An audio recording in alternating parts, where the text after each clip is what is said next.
खबर शामिल करते हैं नवाही इलाके मोर झंगी से, जहां मौजूद हैं तस्ता दोस्त मोहम्मद इमरान मीरानी, जिनके मुताबिक नवाही इलाकों बस्ती कुलाची, बस्ती लांग, बस्ती बेट बेरे वाली, बस्ती मुहाना में सैलाबी पानी में मुसलसल इजाफे की वजह से आमदो रफ्त के सारे रास्ते मसदूद हो चुके हैं।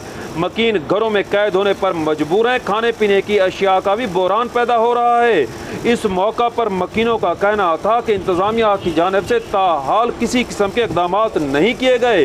हम इंतज़ामिया से मुतालबा करते हैं कि फौरी तौर पर रिलीफ के लिए काम किया जाए। मौजूद हैं मोहम्मद इमरान मीरानी, उनसे पूछते हैं इस सिलसिले में क्या किया जा रहा है और लोग किन मुश्किलात का शिकार हैं। जी इमरान, बताइएगा। सुहेल भाई, मैं अभी पहुंचा हूँ मोर जंगी इलाके बस्ती कुलाची में। यहाँ चारों तरफ पानी पानी है, फसलें ज़ेरे आ चुकी हैं, चारों तरफ पानी पानी है, घर डूब चुके हैं, माल मवेशी के लिए मुश्किल पैदा हो चुकी है। फसलें, कपास, तिल, जो कि सब्जियाँ ज़ेरे आ चुकी हैं, कुछ भी नहीं है इन लोगों के लिए। खाने के लिए कोई भी हुकूमती इंतज़ाम नहीं किया गया इधर।